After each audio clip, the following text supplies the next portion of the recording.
Asikhulekeni sonke.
uJesu Kristu inkosi. Senikhohliwe njalo masinya kangaka abafundisi bami. uJesu Kristu inkosi. Sisho njalo ngoba safunda ngithi ukuthi lapha kwabasePhilippi chapter 2 verse 11 nomqala uverse 9 leli gama ligoqisa amadolo ezulwini, ligoqisa amadolo emhlabeni, ligoqise amadolo ngaphansi komhlaba. So ke uma ngila ngithi uJesu Kristu inkosi ngigoqisa amadimoni emoya. Ibaleke laphi kunini enihlezi phansi. Uma ke nawe usuthi uJesu Kristu inkosi yaseyahamba yabaleka amadimoni. So ke angigxeki, angisho ukuthi ku-wrong ukuthi makuthiwa uJesu Kristu inkosi sekuthiwa uyabusa. Angingeni lapho. Kodwa ngizothi mina uJesu Kristu inkosi nawe usho kanjalo. Salivula mhlawumbe silivule kwabasePhilippi singakayi esifundweni sekusasa namhlanje. Philippi chapter 2. Ngoba kuyasiza mhlawumbe sikaze siyichaze kulonyaka kukhona abantu abafikayo. Bayaqaba ukuthi into ekukhulunywa ngayo manje. Izosiza kakhulu. Philippi chapter 2 siqala ukufunda kuverse 9 siye ku11. Sengikhohliwe ngisesikoleni kambe la. Uthe ebandleni ngijwayele ukuyifundela isho, sengicishe ngalifunda. Esikoleni lifundwa yimina ngoba funa sijwayele ukulifunda. Ngicela ningifundeleke Philippi chapter 2 verse 9 kuya ku11. Ngikhuleko nje uzoba mfushana, ngifuna ube mude.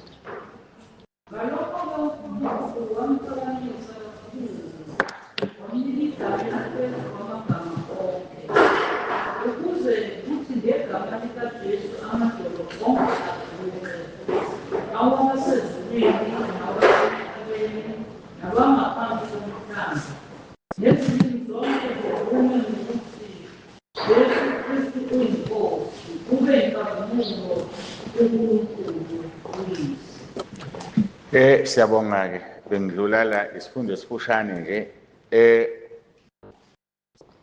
Amagama athi uJesu Kristu inkosi abhalwe angakanani? Abhalwe ngamagama amakhulu amancane, ama-capital letters. So sinake leyo nto eBhayibhelini igama malibhalwe ngama-capital letters ikhona into elishoyo.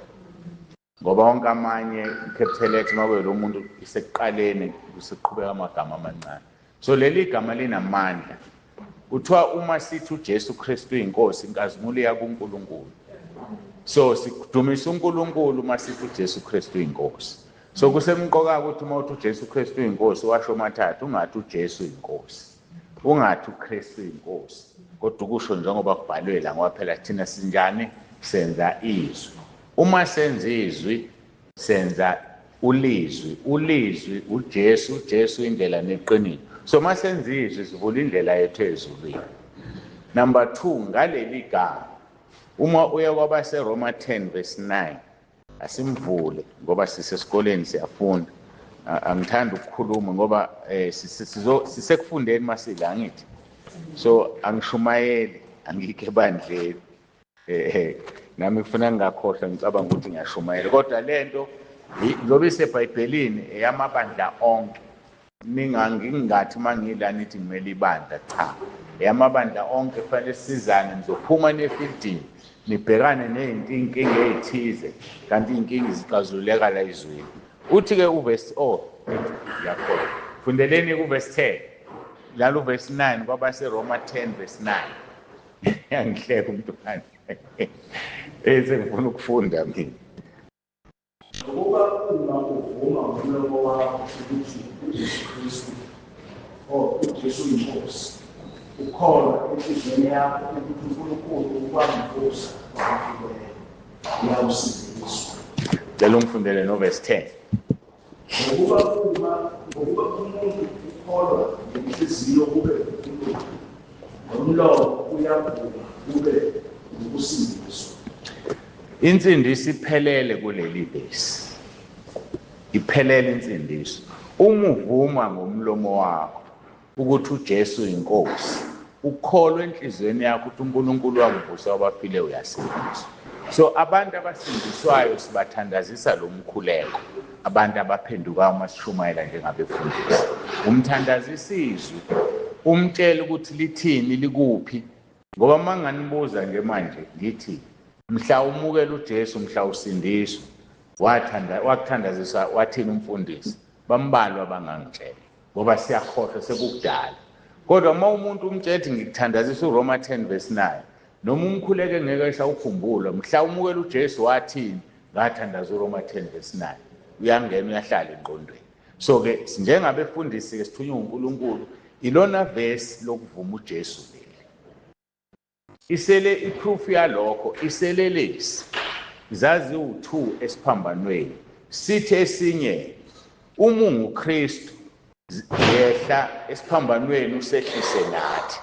Sesithi ke esinye ukusho kanjani lokho ngoba lo akanaqala akanasono thina sila ngoba kusifanele. Sesithi ke Jesu asisho ukuthi inkosi sithi Jesu uzungikhumbule embusweni wakho. Usethi uJesu namhlanje ngizoba nawe eparadise. Ngamafushane samvuma uJesu ukuthi uyinkosi ngoba akekho umuntu onombuso engeyona inkosi. Uma ke sithi selelesi Jesu mkhumbule embusweni kuyafana nokuthi sesishilo sathi uyinkosi. Yikho uJesu ethi namhlanje ngizoba nawe eparadise.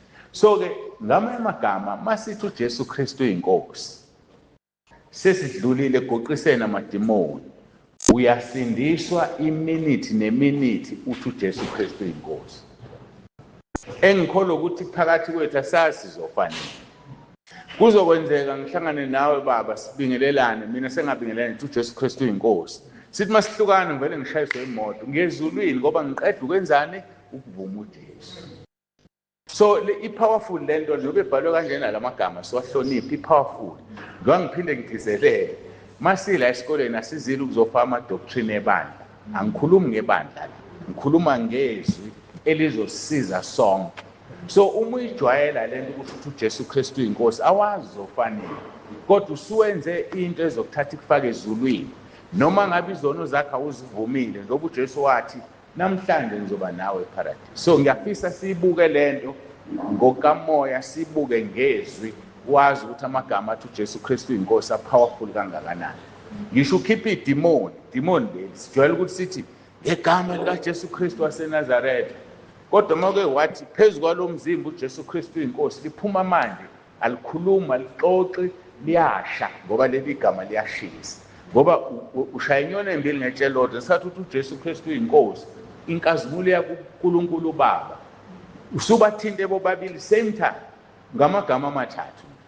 So ke ngiyafisa ke ngiyazi kube kungena abanye ngonyaka odlule bese ngijwayele uma ngithi uJesu Kristu uyinkosi nisho nonke anginiphoqi kodwa ningangizwa kabi kodwa ngisiza nina nami ngiyayisiza ngoba njengoba ngisho kunina nami ngiyasho so uma ngiphuma la kwenzeka into ngiyezulwini khona lento okuthiwa izintuli zendlela yabona ngisayela ngifuna ukuya khona khona iy'ntuli zendlela bafowethu okufanele sizigeze angazi uma niyazazi iy'ntuli zendlela iy'ntuli zendlela bazi-ke esingabebandleni ngihlale ngizisho iy'ntuli zendlela zigezwa ngoJesu Kristu inkosi iy'ntuli zendlela isono ongasenzanga kodwa esikungcolisile ziningi izono esingazenzile ezosifaka esihogweni ngiyazi ukuthi aningizwa kodwa ngizokunenza ningizwe ugibele etekisini ngiyazi sinemoto ngiyalingana i-example le ngoba ngenza ngisho ekhaya ugibele etekisini uthi usetekisini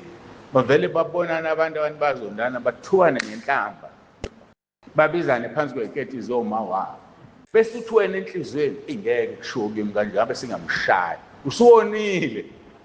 usuwonile ngoba usuyithengile iphathi iy'ntuli zendlela-ke lezo awonile uhlezi phansi awusukumanga washaya umuntu kodwa usho enhlizweni ngeke ulibone izulu so uma uhlala uthi uJesu Kristu uyinkosi usugeza iy'ntuli zendlela ngiyangizwa manje ukuzwa singcoliswa ukuzwa nokubuka ziwu-2 izinto ezisingcolisa singaboni ngezandla zethu so-ke uJesu Kristu inkosi ungcwelisa leyo nto ukuthi noma usufa ethi afika amadimoni azokulanda axoshwe ukuthi wena uthi uJesu Kristu inkosi mhlawumbe usesibhedlela yakula kufika umuntu othize athi uma ekubingelele ukuthi uJesu Kristu inkosi kanti usalelwe u5 minutes uphuma umphefumulo usuyezulwini yayibona lo angidluleke bengekho lapho kakhulu bengithanda nje ukuthi siyibambe lento kodwa akekho ophoqile kodwa ngithanda ukuthi ngoba singabefundisi asinikezeni amathiphu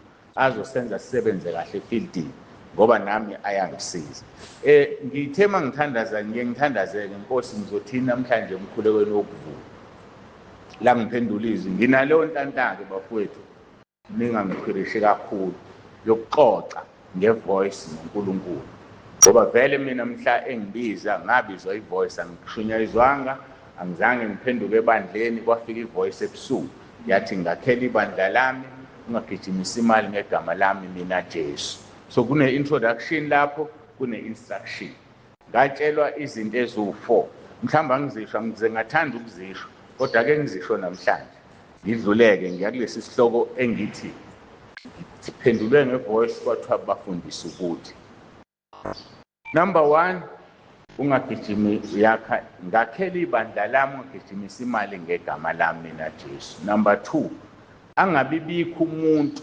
olambayo ebandleni kunikelwa ngamanye amagama umzalwane nje ebandleni bakhona-ke bakhona la bangakufakaza manje babuze eceleni angizofuna afakazi ngoba uNkulunkulu uyazi ekhuluma yona manga so uma elambile umzalwane uza kimi noma ekumama kufanele sibone ukuthi uthola igrosa adle aphile umsebenzi engawunikwa lamagama okufoya akhulunywa kimi ebusuku number 2 angabibikho umuntu ohambaze ebandleni ngase ngibuza uhambaze onjani inkosi na kwasekuthiwa yilo ogqoka into eyodwa every Sunday ngoba uzodikibala bona abantu beshintsha abeseyayeka ukuze esontweni so lo muntu onjalo uyahlupheka umthathu hambe yomthengela impilo yami into engiyenza ngeke ngiyibale imali esengayisipenda and mase ngikwenzile angitshela umuntu nizombona umuntu ebandleni eseyigqokele esemuhle nje kanti sesithathane ngasese saye ezitolo sathenga noma mayilambile akumenyezela inkonzo yami engayinikwayo okugcina umuntu ethi indlu yakhe iyanetha wohamba uyibuke uma yakhiwe ngodaka umakhela u1 room noma u2 room wama blocks uma kuukuthi yama blocks kunetha phezulu iroof umakhela umfulelele njengamanje ngiyadlula ngezithi niyibone lento khona umuzi osengikude kakhulu nebandla sengispend u200,000 ngiwufulela bebethe ebusuku uma belini izulu bayama imvula ibanetha abalali ngathandaza uNkulunkulu ngathatha imali yakhe lenikelwa abazalwane ngahamba ngayifaka nga-eda nama-rooms ngoba bebancane bebaningi ngafaka itoilet endlini neshower isazopendwe kwapenda sisipende over 200,000. Lokho ngixoxelani ngiyadlula ukuthi nginalo muntu okhuluma nami athi yenza ukuthi bese ngiyakwenza, yenza ukuthi bese ngiyakwenza. So ke sengaspenda over $500,000 ukwenzela abantu izinto kube kuthiwa ngiyi-politician ngoba ikhansela elivotelwa every year. Asikho-ke lapho ngiyadlula nje ngoba ngixoxa. So ke ngithi inkosi ngifike ngithi wathi bafundise inkonzo yokuvuma izono ngoba ilahlekile emabandleni inkonzo yenhlambuluko. So ke ngizofisa sithinde nje amavesi awu-2 elilodwa sovula ngalo bese ngikhuluma ngawu-2 sizolokhu siyixoxa lento iziphele ngoba amavesi okuvuma izono awu-16 eBhayibhelini engiwaziyo angiwazi engingawazi. So inkonzo esingayenzi emabandleni kanti inkonzo ezosenza singangeni ezulwini uma izono zingavulile.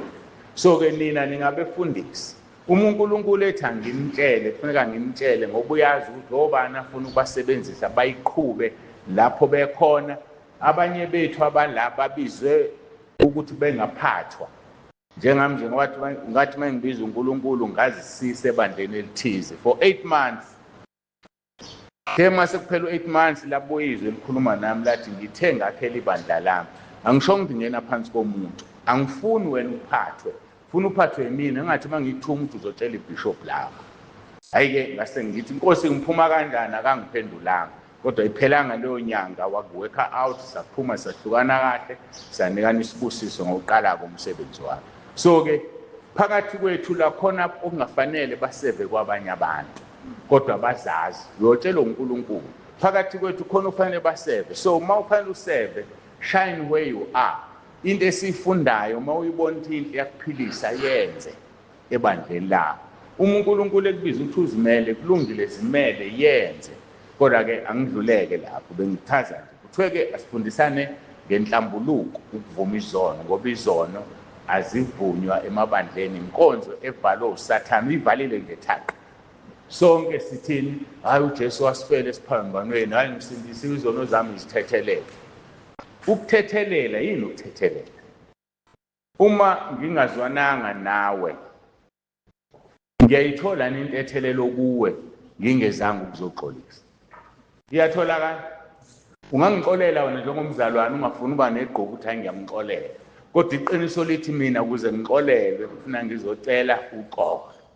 Angikwazi ukuthethelelwa ngingaxolisile. Asivule ku 1 John chapter 1 1 John chapter 3 verse 3 ilapho elokuqala lelo bese sofika ke amavesi amabili mhlamba azowamathathu bese ngiyayena. 1 John chapter 3 verse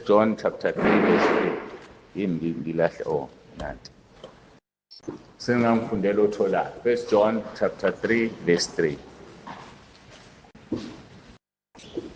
Bonke abanalo lelo themba kuye bazihlambulula njengokuba yena ehlambulukile. Bonke abanalelo themba kuye bayazihlambulula ngoba yena ehlambulukile. Iliphi leli themba esinalo kuye uverse 2?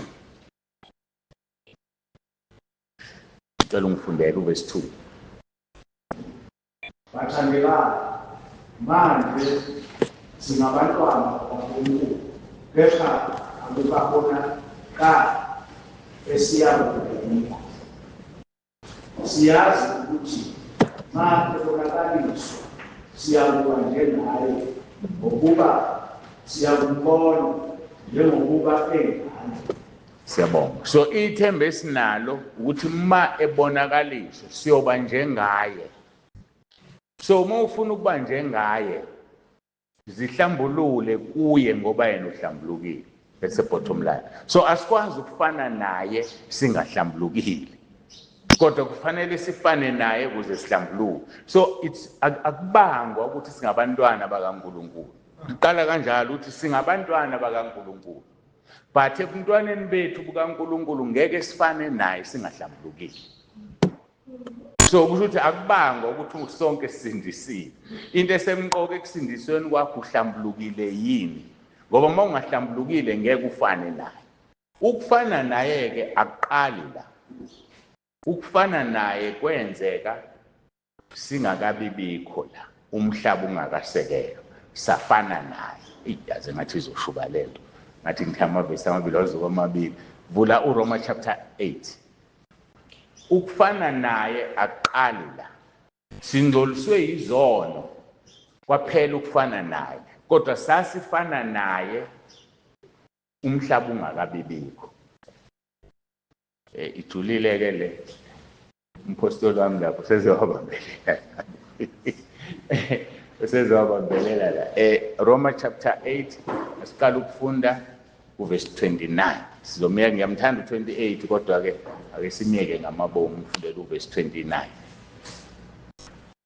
Ngokuba labo ayebazi ngaphambili wabamisa ngaphambili. Ayibambe lapho. Ayebazi ngaphambili wabamisa ngaphambili.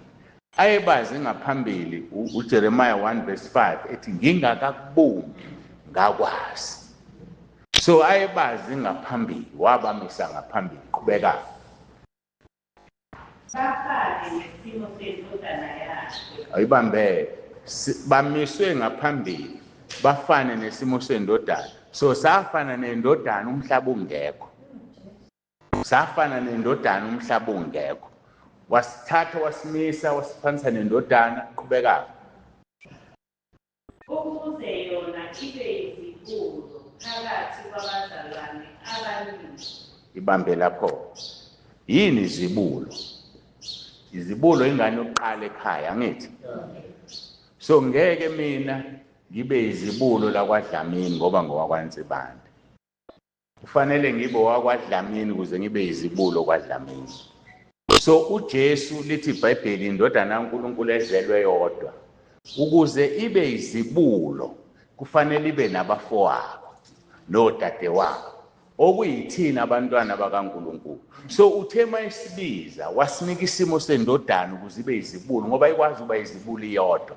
Ngoba mayiyodwa izibulo iwumagcina iyikho konke. So ukuze ibe izibulo ayibe nabafowabo abayithini. So sase sinikwe isimo sokuba sifane nendodana. Neyizolo nto le. So ke sase siyazalelwe esonweni sona. Mase sonile 1 John chapter 3 verse 3 usethi ke abanethemba lokufana naye ngoba senziwe isona sangabe sisafana asihlambuluke. Ngoba singcolile. Azi uma siyayibamba lento. Safana naye singakafika emhlabeni. Safika emhlabeni sona sangabe sisafana naye. So masifuna ukuphinde sifane naye asihlambuluke, asivumi izono. Ngoba masingahlambulukile asikwazi ukufana naye. Ithemba iyacaca iyathungeka lento. Ngizama ukuyithunga bafethu amavesi maningi. Ngifuna ukuyithatha evesini nevesi khona sizoyizwa. Bese siya understanda indaba yokuvuma izono ngoba ijule ngendlela emangalisayo uSathane uyibhalile emabandleni wayicisha nje yathula. So uma uya kwiZa 59 verse 1 and 2 ngicela singawufundi okay uvuleni ke sizogcina nje amavesi apho. iZa 59 verse 1 and 2 sengija ukukhuluma mina amavesi avela ayiqubukelela ngikhulume bese manje ngijwayele lento ebandleni vele ngihume nje ngikhulume. iZa 59 verse 1 and 2. Bheka isandla sikaJehova asifinyeziwe ukuba singasindisa. Lendlebe yakhe ayinzima ukuba ingene. Kepha ububi bethu bunahlukanisile lento. Nezono zenu zikusithile ubuso bakhe. Yini ukuba angene. Ngiyabonga. So ke uNkulunkulu ufisa ukusisiza sonke. Inkinga yethu izona. So uma singayibeka practical udonga, isono siwudonga, sidala ukuthi uNkulunkulu ngisho umfundisi ovuma izono ekukhulekela, lento okuthiwa isandla sifinyeziwe, uNkulunkulu uyawuza umkhuleko walo, ufuna ukukusiza akakwazi ukukusiza ngoba wena ubuyelwe yini uzono.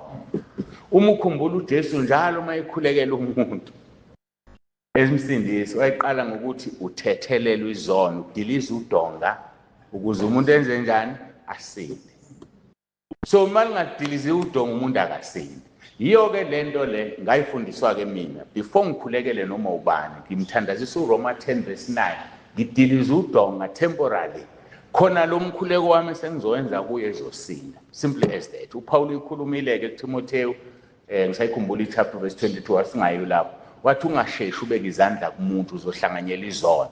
So lento okuhamba ugijima ubhadeke isandla kumuntu ungamthandazisile uRoma 10 uzo-inherit izono zakhe zize kuwena. So ixoxa ngelinye ilanga le izogcina ngasafiki la ngifuna ukuya khona. So-ke izono ziwudonga, asingabi-ke abefundisi abakhuluma njengabangakholwa. uNkulunkulu uyashesha ukuzwa aphuze ukuphendula. Usheshe ezwa aphuze ukuphendula. Why? Because angivumile izono zami. Asidilize udongo ukhulume manje noNkulunkulu akuphendule manje. Mina ngikhonza ukuphendula manje ayikusasa. So-ke ukuze akuphendule manje susa izono eziwudongo. Ngithemba isizwakeleke nanka amavesi awu2-ke engifuna sihlale kuwona. Inkonzo yokuvuma izono kade yaqala. Testamenteni elidala ngizothinta wona uPaul ngeke ukhole uma ngikutshela ukuthi wavuma izono. Abantu bethi izona zivuna. uJohn uMbhaphatisi icacile yakhe wayivuma izono. uJesu wavuma izono. Sizokuthola-ke masiqhubeke ngithe uphathi 1 lo. Ngicela sibuke amavesi awu2 uthi zivunywa kanjani izono. Joshua chapter 7 verse 19 and 20. Masuka lapho siya kuJobe sibe sengiqedile bese siyathandaza. Joshua chapter 7 verse 19 and 20. Bese so Joshua chapter 7 verse 19 and 20. Indlela yokuvuma izono. Bonke izono kade zaqalwa kuvunywa yonke eTestament elisha. Eyikwelisha-ke kuningi. Joshua chapter 7 verse 19 and 20. Ema nguvule la ngoba uJoshua wayesethi ku-Akani indodana yami ake umnike uJehova uNkulunkulu kaIsrayeli inkazimulo uvume kuye ungithele okwenzileyo ungamfihleli. U-Akani wamphendula uJoshua wathi kuyiqiniso ngonile kuJehova uNkulunkulu kaIsrayeli ngenza ukuthi nokuthi. right. Ngiyabonga baba. Ake silitadishe ku verse 19. So ncenga nje kancane bese si-understand ukuthi ukuvuma izono kungukwenzani. uJoshua wathi Akhani indodana yami ake umnike uJehova uNkulunkulu kaIsrayeli inkazimulo. Number 1, mawuvuma izono unika uNkulunkulu inkazimulo ngoba ngesikhathi wona umthela ngehlazo obala. AmaHebheru chapter 6 uqala ku verse 4, 5 and 6. Uverse 6 loyo othi umuntu uzibethe uthele uJesu ngehlazo uyazibethelela indodana kaNkulunkulu uma ona ngamabovu. So-ke uma uvuma isono unika uNkulunkulu inkazimulo. Uma ungasivuma isono wona unika uSathane inkazimulo. So-ke lithi-ke ndodana yami ake umnike uJehova uNkulunkulu kaIsrayeli inkazimulo uvume kuye. Nezwe lonto ngesathi unika uNkulunkulu uvuma kubani? Kuye.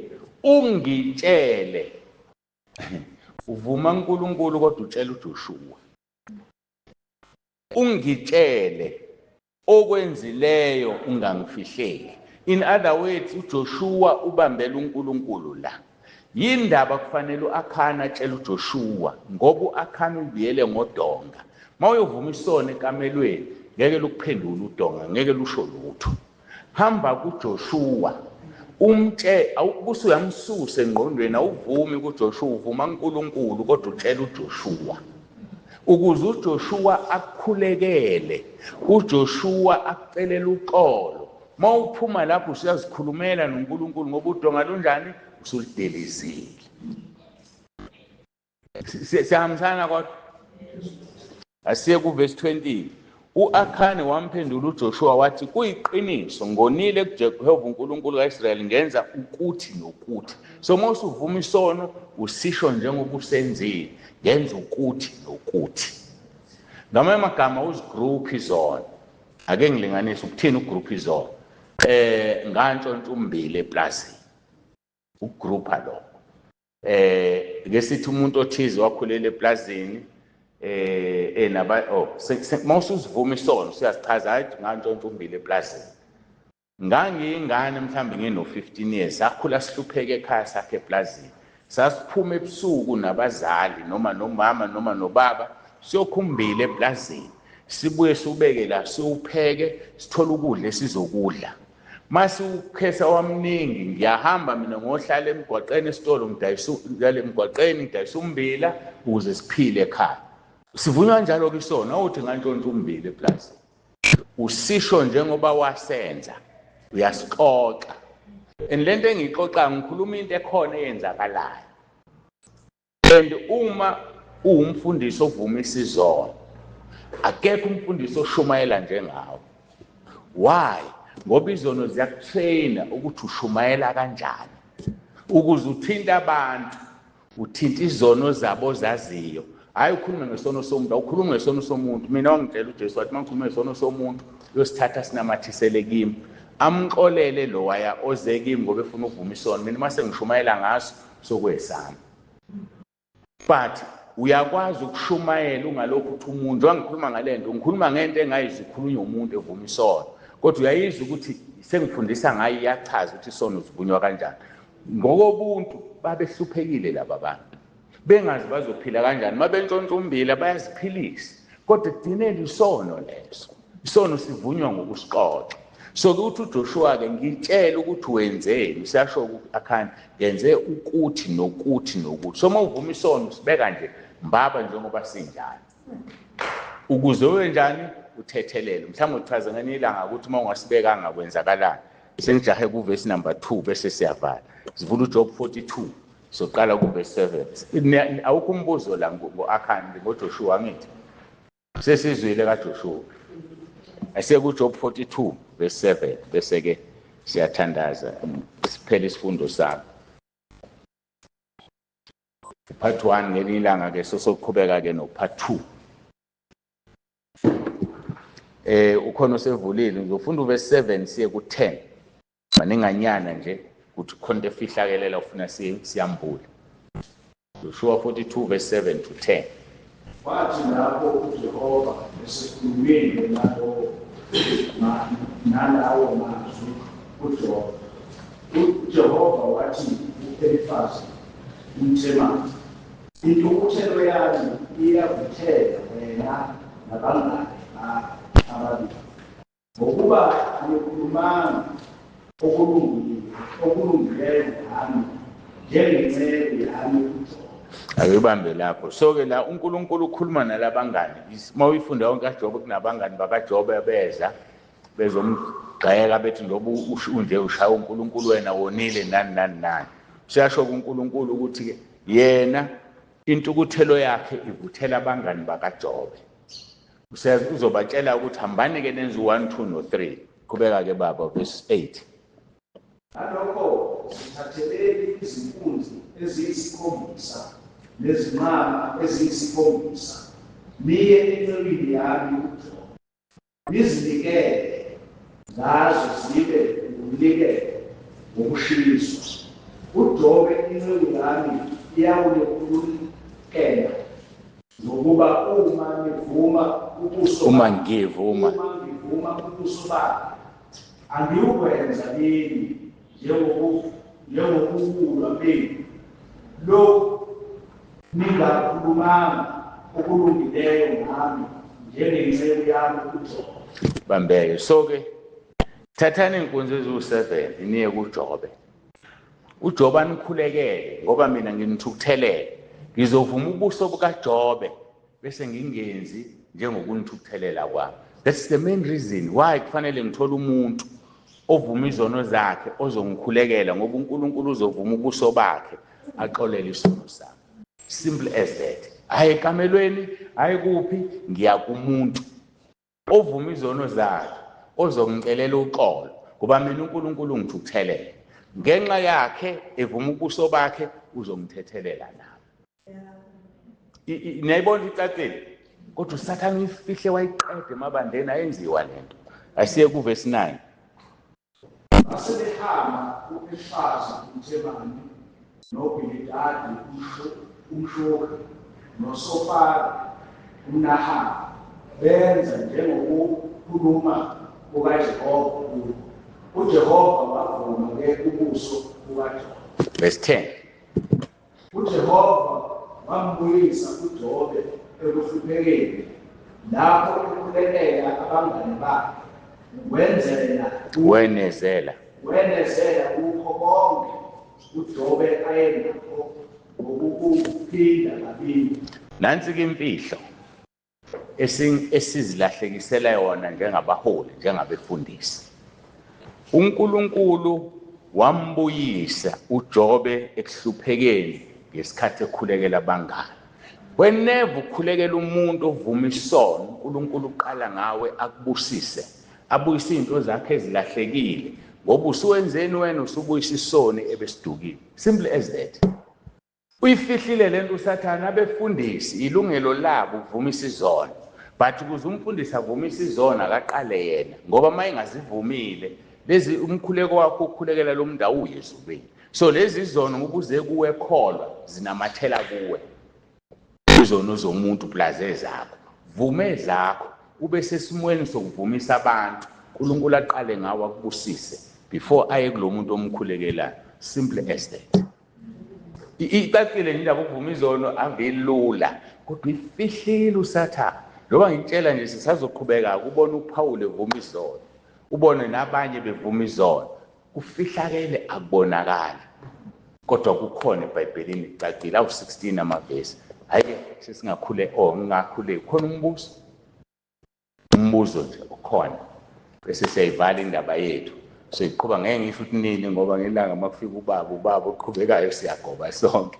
So ke ngelanga lokubhala ke ngeke singene ezifundweni nje, so ke sidida into esenifundile, but sizobona nje uNkulunkulu esiqhuba. Ngiyafisa ukuthi waqede lamavesi awu-16 onke ukuvuma izono, bese kuba kumuntu ukuthi uyazivumisa izono ebandleni lakhe, aqale ngayo uyazivuma niyena noma wenze njani. Khona umbuzo? Awukho umbuzo? Awukhona lento engayithi ngicela sasesenzansi. Ngifuna ukusho ukuthi kupowerful kanganani ukuvuma izono kumuntu ofundiswa uNkulunkulu ukuvumisa izono. Ngiyawa ngisho kunenhlanhla mina ukuthi uyakhuluma nami. Ziningi izinto angifundisa zona ukuthi umuntu uma evuma isono esinje kufanele asivume kanje. Ake ngilinganise ngesono engikholwa ukuthi sidlule kuso sonke nje, kusukela ekukhuleni kwethu sibasha singabantu abadala namhlanje, isono somjolo. Lesi singashunyelwe emabandleni. Isono esijulile uthi uPaul ku1 Corinthians chapter 6 verse 18 mangaphazama, balekelana ukufebe. Zonke izona zenza umuntu zingaphandle komzimba, kodwa ubufebe wona wakho umzimba. So isono sokufebe sinzima ngendlela ukuthi imizwa, kuvuka imizwa kuwe. So sifuna ukunqotshwa noma usibalekele. Ngifuna ukuya lapho ke ningixoleleke, ngifuna ukuzama ukuveza ukuthi kusemqoka kanjani nokuzivuma sivunywa kanjani. Nangu umuntu othize, noma wesifazane noma wesilisa, wajola wadlula, ubhuti wakhona wathi hayi angifuni ukukhuleliswa, wathitha ngaphandle. Noma umama lo wathi hayi ngizodla amaphilisi angifuni ukukhulela sentombi, phela ngikhuluma ngabantu abasha namhlanje. Umbuzo wami ke uthi, khona abantu engafuni baphendula abasebandleni. Umbuzo wami uthi, iluphi uhlobo olubulala izingane kakhulu, abesilisa noma abesifazane? Mangikhuluma ngokubulala ngisho into efana neabortion, bulala izingane. Obani ababulala izingane, abesilisa noma abesifazane?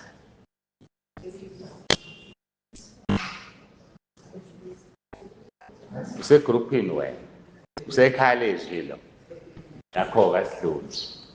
Uphendula kahle, vele normally abantu besifazane, but osegroupini yami ekhalezi ufundisekile abesilisa ababulali bengane.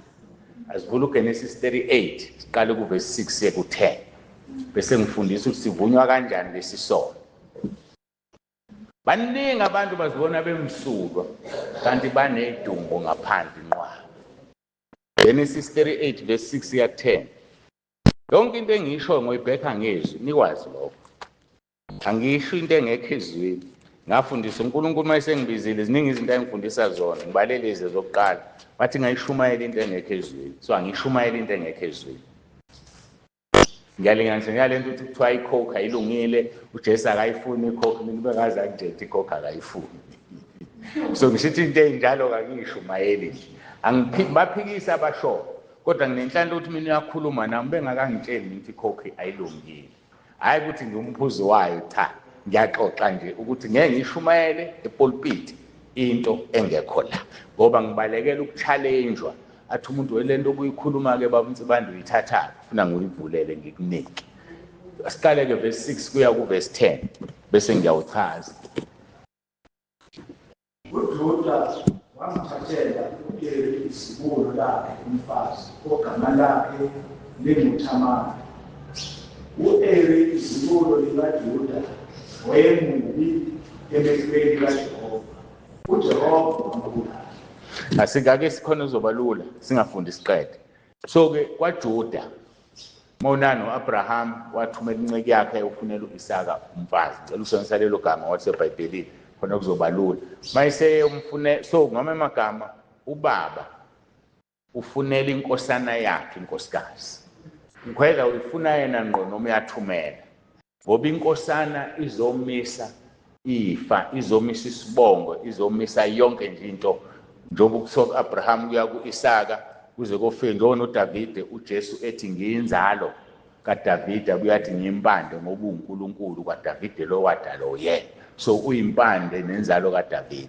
so ke umuntu oqala eBhayibhelini iBhayibheli lithi amazibulo angawakhe uNkulunkulu kufanele anikelwe kuyena so ke uJuda kunamadodana awu3 uthathele yokuqala ke unkosikazi selithi iBhayibheli uNkulunkulu wambulala lo mfana wokuqala asishuwo ke isizathu asisazi verse number 8 uJuda wathi uOnani yiya kumkamfowenu ungene kumkamfowenu umngene uJuda wathi uOnani yiya kumkamfowenu ungene umvusele umfowenu inzalo okay noma ngichazeke leyo so ke uma isishonile inkosana ngoba kufanele kuhlale kunenkosana kufanele umfana wesibili ayongena unkosikazi wokuqala izingane ezitholakala lapha zizeyona ezalo umfana wesibili ezalo yofile ngoba kuvuswa indlalifa kuvuswa umuzi so uma lo mfana wesibili efuna ezakhe uzothatha unkosikazi wesibili uma eya kumkamfowabo uzala izingane zomfowabo izindlalifa maya kowakhe uzale zakhe nayi understand lo so ngoba kufanele indlalifa iphume lapha kuloya mama lo ingakho kwakufanele athathe lo baba wakhe ngoba noma bengacabanga ukuthatha ubaba ufanele bonke ukhulile lo ngizoze ngife ingekho indlalifa ahamba amthathela athi nankosikazi maye nenganelisekile usengamthatha wesibili ngoba iTestament dala babethatha ngabathatha abanye kodwa lo amkhethele oyisi indlalifa ilele lapho so usethi kubaba mfana wami iyalapho uvusela umfowenu inzalo asiqhubekeke verse number 9 uOnani wayekwazi ukuthi inzalo ayikuba yakhe wathi ma engena kumkamfowabo wachitha emhlabathini ukuba angamniki umfowabo inzalo verse 10 kwaba kubi emehlweni kaJehova lokho akwenzileyo wambulala nakho so ke leli verse lisifundisa ukuthi ukuhlela umndeni kuyisono yabulala ukuzithokozisa ngizama ukwendela ehloniphekile uwedwe embhedeni ubulala inzalo ngowesilisa ubulala ingane mawufunda ke iBiology esikoleni satshela ukuthi ubudoda bunama-millions amaqanda owasala lapho kumama kufike kumama afe onke kuphila ingane yodwa noma kuba amawele kodwa kusuke kuyama-millions so indoda mayizithokozisa ichitha ngaphandle noma isebenzisa ikhondom kuwe noma ithanze ichitha ngaphandle ngifuna ukukhuleliswa nobabili senibulela izingane hayi ukuthi yona yodwa ngoba ibinawe so lezi izingane ezibuleweke ziyamthukuthelisa uNkulunkulu ngizokungena kulento yokuthi ungavumi isono sokuqoma ukuthi hayi ngathandana nobani and then uphasi ngoba kunezingane nazibulala nithandana nalo awusasivumile leso sono. Ngikhuluma ukujula kokuvuma isono nokutrain uNkulunkulu ukuthi isono sivunywa kanjani. Yilezi izingane ezibulala imishado, yilezi izingane ezenza abanye bengabathola abantwana emshadweni, ngoba uNkulunkulu akayidali into efile. Mayingayidali into efile, ayikho into efile kuwena lokuhlezi laphansi. So nembewu kumuntu wesilisa enjani iyaphila. So ngesikhathi ichitha phansi uchitha umphefumulo kaNkulunkulu. Njengoba nabesifazane uma ingane ishonele eswini uyagula ahamba siwe esibhedlela ayohlinzwa ikhishwe noma asuselwe ukuze ikhishwe, akuhlali into efile kumuntu. Must understand uNkulunkulu akayidali into efile. So ngesikhathi kuchithwa lento kuyikhondom noma ethawuleni noma emathangeni wesifazane senibulela ingane.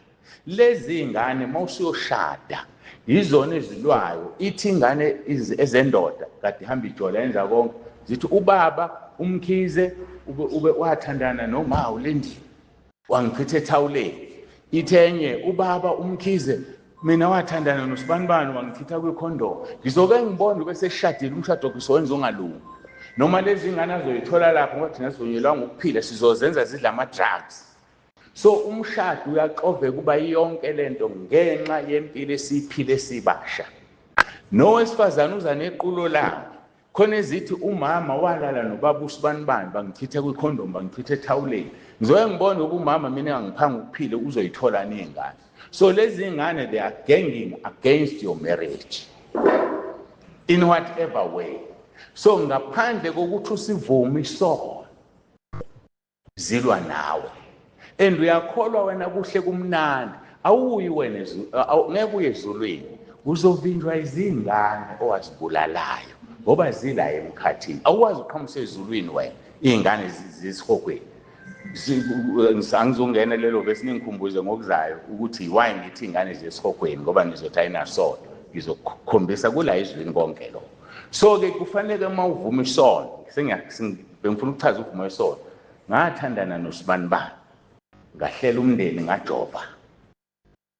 Lokho wenza ukuthi mina mase ngithandaza ngithi Nkosi nangu usibanibani uvuma isono sakhe athi uthanda. Ngesikhathi ukhuluma mina I take notes ngoba kufanele ngithandaze according isono nesono ngisitrainile ukuthi ngithandaze kanje. Usibanibani uthi uthandane nosibanibani Nkosi wayijobile. Ngiyacela ngoba wanginika lelo lungelo ngicela izingane ezafa lapho Nkosi uziphelelise uyingenise ezulwini uyizingcwelise ngoba zinasono. Ngiqhubeke uthi wathandana nobani kwasetshenziswa ikhondom. Ngiyacela Nkosi izingane ezilapho. So sekungena ke neze abortion makwenza abortion uthi wabulala ingane kanje Nkosi ngicela uyiphilise uyingenise ezulwini. So lezi ingane nginikwa amandla ukuzingenisa ezulwini kuze wena ezulwini ngoba ngeke uye ezulwini ushiye ingane esihogweni ezeza la emhlabeni zingena sono ngenxa yakho. Ivangeli engiliphetheke bafowethu lijulile linjalo. So mawuvuma isono uyasivumisisa. Engizokugcaba sengiyadlula. Ogcatshiwe ukugcaba iBhayibheli Leviticus 17 verse 11 Leviticus 11 verse 17 and 14 lithi umphefumulo uhlale egazini. So mawugcatshwa uyasika ukuthi kuphume igazi. Makuphuma igazi uhlikihla umuthi. So igazi lisho isivumelwano noJesu esidlweni wathi lokhu kuyigazi lami lesivumelwano esisi. So whenever kuchithwa igazi there is a covenant. So mawuchithela amadlozi nesivumelwano noma ngabe kuchithelelana. So mawusugcatshiweke kufakwe inyanga isebenza ngemimoya ngamadimoni, kufakwa amadimoni kuwena. So mawuvuma leso sono kufanele kungitshela ugcatshwephi wawugcatshelwana. Bese mina mangithandaza Nkosi nangu usibanibani wagcatshwa endaweni ethile wagcatshela ukuthi ngiyazigeza ngoba ngizwa amandla lithizwe esibophe emhlabeni boshezulwini ngiyazigeza inhlanga zakhe ngegazi lakho ngiyamngcwelisa ngiqalekisa sonke amadimoni angena emzimbeni wakhe ngalokho. Awuzuvela uvuma isono sokugcatshwa bese ngithandaza noma kanjani. So ngama amagama mawuvuma isono awuyi noma kubani ngoba nakhe ngumfundisi. Uya kumuntu otrainwe uNkulunkulu wamtrainela lo msebenzi ukuze udeliver. Ayikho deliverance ethi wozani bafethu ngiyonikhulekela ithola deliverance. There is no deliverance as such. Udeliver in the moment uvuma isono sakho usibiza njengoba usenzile udeliver kusona namadimoni angena ngaleso sikhathi. Bafethu ngakhuluma kushona ilanga ngiyaxolisa. Ngicela sicule ngesikhuleke. Ngiyaxolisa dokotela. asisafundile kodwa ke sifundile ngoba isifundo sanini sempilo yakho yonke as umfundisi.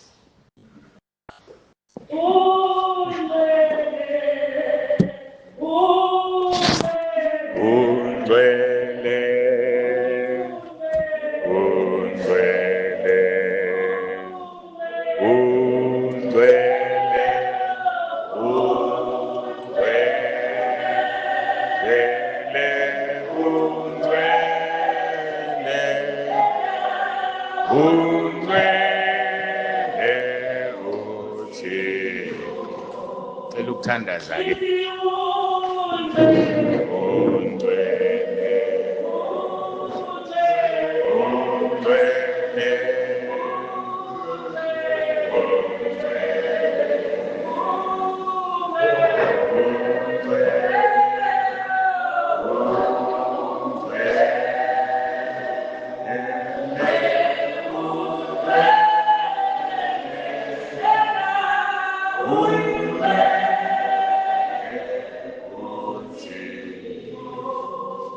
Baba egameni likaJesu siyathoba phambi kobuso bakho, siyabonga uNkulunkulu ngakho konke sesikuzwile.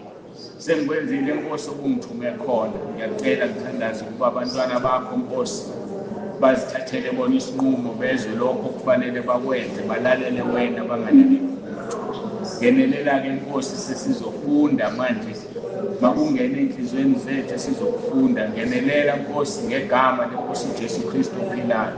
Siyabonga Nkosi, sinika wena udumo nangalesi sikhathi uJesu Kristu inkosi. Amen.